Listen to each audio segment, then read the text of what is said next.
Hey everyone, hi, welcome. I want to share with you today. I'm just going to jump in here because I'm getting better at making everything short.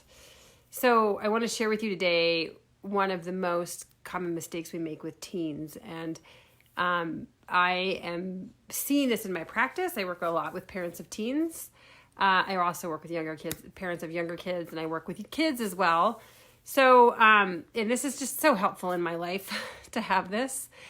So, and what I see, there's this struggle between pushing our teens and letting them be who they are, right? Like that is one of the struggles we have as parents. Do we push them or do we just let them be?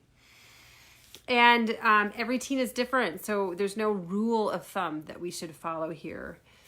Except what I really want to say is that most of the time what I do see is I see parents pushing. I see parents pushing them in a direction, pushing them to succeed, pushing them to thank you, pushing them to excel, pushing them to compete, pushing them to be better. Like we have all these things we do to push. And I get it. Like we are, truthfully, underneath all of that is our fear of our children being left behind, being left out, not succeeding. Like there's so much fear. And so this really comes down to more us than what our teens are doing.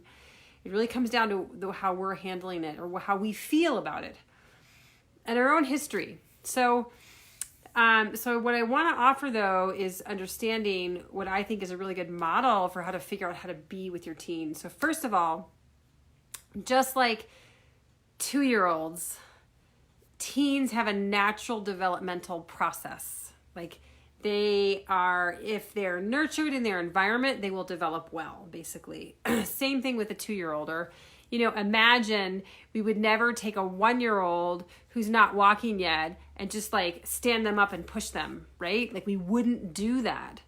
That's an obvious example, but it also applies to teens where most of what's happening is not necessarily, there's a lot of physical stuff happening too, but stuff in their brain, it's not so obvious as as a child walking.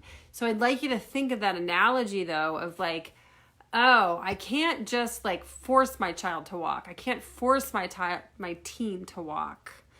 And I feel like that's a really good analogy, and the structure that I like to use for how to kind of, in general, work with teens, and it provides a lot of flexibility, is that as parents, we provide a structure for our teens. So we provide a structure, and we in terms of the differentiation between pushing or letting be, is that we fall on the side of more letting our children be, letting our teens be, and at times we push a little bit. Because, and here's why, it's the structure around them that is the most important. And what I mean by structure is that, there's a bedtime or light, in your bedroom at least, maybe not necessarily lights out. There's dinner time with the family. There's expectations of going to school. Hi, Angela. There's expectations of going to school. There's the expectations that we have and the structure, dinner's at 6 or whatever it is, where we pick you up after school and here's what life looks like. Like structure is how we live our lives, the boundaries that we put around ourselves, and the boundary we put around our family, and the boundary we put around our kids. The boundaries that we have is what protects our kids. And so when I talk about the biggest mistake I see parents make, it's relying on pushing our kids rather than having a structure around our lives and our children's lives. And I know it's not easy. I know it's not easy to do that.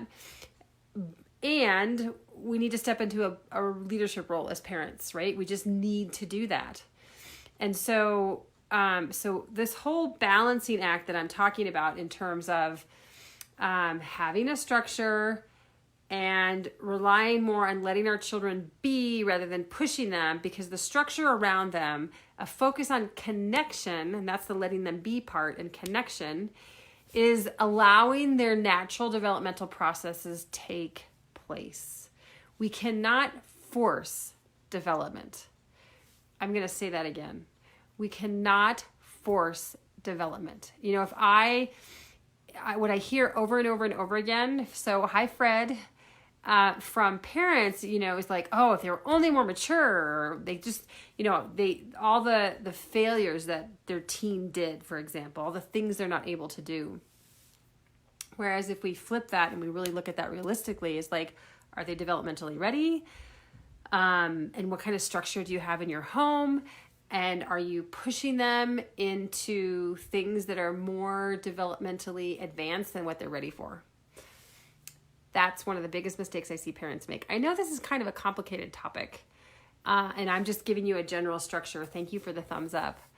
But I would love, so I'd love to hear your comments about, how that goes for you and how working with your teen is. What kind of structure do you have? Or what kind of questions might you have? But I have just found this model to be, and this is just a model that I developed from working with lots and lots of parents, and in my own family of this is what my kids need. And I have tons of examples around. Teens develop naturally. Development happens naturally when we provide connection and structure. Those are the two key components. Obviously food and all that stuff too in school, but connection and structure are the two things that parents have a hard time doing. So I would love to I want to see teens be happy. I know they're under a tremendous amount of stress these days. And so let me know if you need help with a teen, and I'd be happy to help you. So I just want to thank you all for coming. I'd love to hear your comments below. And thanks so much for being here. All right, I appreciate you. Have a beautiful, amazing day. Bye. Hi, Noelani. It's great to see you here. I am just signing off. So go ahead and watch the replay. And I'm so happy to see you here. All right, thank you. Bye.